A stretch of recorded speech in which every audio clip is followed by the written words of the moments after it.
In this tutorial, I'm going to explain exactly how low impact movements are not only good on your joints when you're learning to shuffle dance or if you need something a little bit lower impact so it's more gentle on the body, but it's also a great way to add this into your flow so you can conserve energy at times during your freestyle, and you can also be able to shuffle for longer. We're going to split this into two sections. I'm going to use the running man and T-step as a demonstration for both.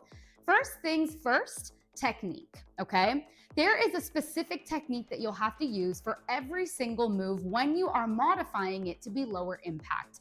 That is how you are going to conserve energy. Now, I want to talk about technique for a minute in general. Even if you're not choosing to do a low impact variation of a movement, proper technique allows you to be more efficient.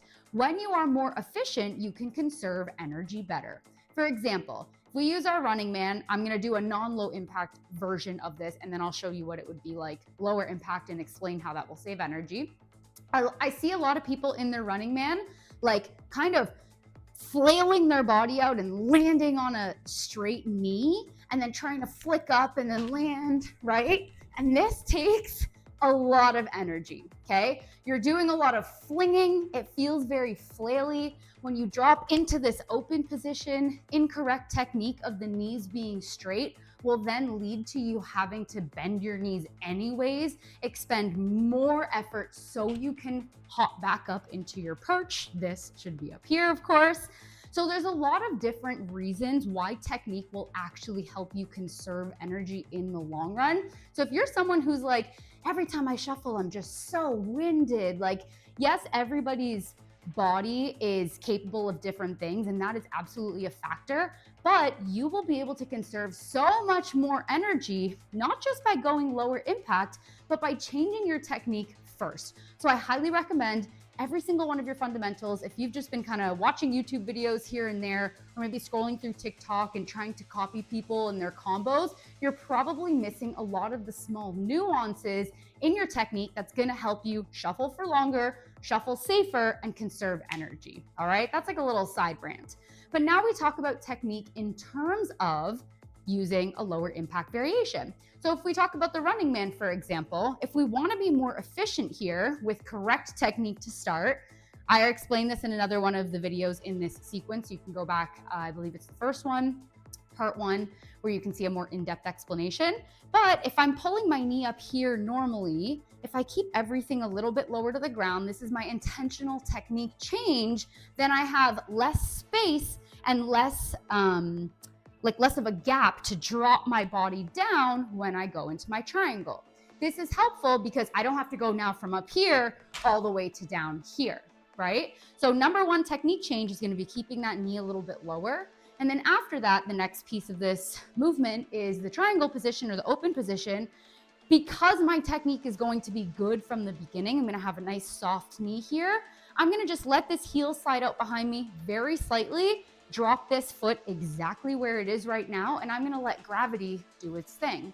Notice I modified the technique so it was smaller. I'm landing on soft knees, and I'm immediately in a more powerful preparation space, or preparation stance, I should say, where both of my larger muscles, my glute is engaged, my quad is engaged, my core is engaged, for me to have a safer and easier and less energy expending way to pull back up into my small perch again. All right, so technique is number one. I got my notes over here, so I'm gonna keep scrolling. The second way you can conserve energy is to just make sure that you are not adding any extra hops or any extra like areas where you're lifting your leg or any tension in the body. So really just make sure, this is kind of a secondary piece to what I was just saying, keeping the knees lower, even if you're doing your T-step, like bring it back to center, but not lifting too high if you don't want to, if you want that lower impact variation. And with your T-step as well, making sure that you're pivoting on that base foot, that you're not hopping on the base foot. Okay, don't stress about trying to micro bounce and focus on having that foundational pivoting T-step technique, at least at first. You can always learn correct micro bounce technique later on, and you'll feel like you're sliding along the floor a little bit more rather than hopping. So the second official tip To allow for more energy to be conserved when you're shuffle dancing, especially with lower impact, is number one, use gravity. And then number two, let your momentum carry you. So what that means, I just gave that example of how we're letting gravity actually drop us down.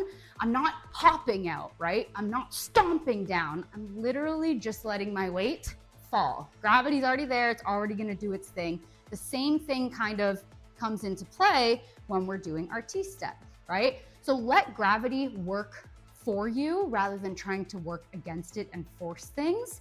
The second piece is moving with your momentum. So a lot of times I will see dancers doing a lot of movements that feel kind of like jerky, and it's really because they're not actually listening to where their body wants to go. Here's an example. If I'm doing a running man here and I start to turn a little bit, I'm already following the momentum that I'm moving this way, so I chose to switch to a T-step. Now, when I get back into my running man, let's say, from this position, I'm gonna start switching my momentum to be a little bit more up and down, right? Still keeping it lower impact. And I'm gonna choose the movements that I'm doing based on like letting my body feel a little bit more loose and free, rather than feeling like everything that I'm doing is just cut and paste random things that I'm sticking together, okay? So moving with your momentum and letting your previous move help to guide your next move is gonna be a great way that you're gonna conserve energy, and it's actually gonna flow a lot better and feel a lot better in your mind, because you're not always gonna be scrambling for what's next. Instead, you're gonna be flowing a little bit more gently with your movements. All right. These small but really, really powerful tips are going to help you not need to create energy every single step you do in shuffling. It is going to help you maintain your energy all the way through. All right. If you even want, you can add lower impact elements to a higher impact shuffle to conserve energy. I'll give a quick example of that. And that's going to help you catch your breath, let your muscles rest for a second, bring the intensity down, and also have some great contrast changes.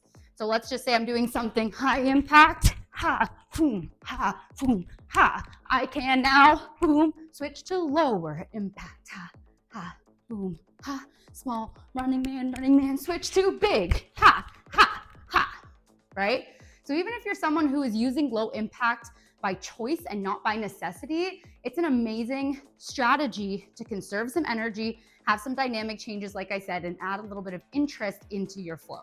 For more low impact variations and really, really in-depth and technical explanations of exactly how to do not only low impact movements, but all of the fundamentals and foundations of shuffle dancing cutting shapes, you absolutely want to check out my Footwork Blueprint program. It's an online course that also comes with 60 days of live support from me with a private community. It is absolutely incredible. You're going to be able to learn so much about how to make your fundamentals as strong as possible so it can go into your freestyle, combos, choreography, and you can be more creative and powerful as a shuffle dancer. You know, that's what we do here. I'll drop all the information in the caption. Make sure you subscribe, come back to the next video, and I will see you in the next one.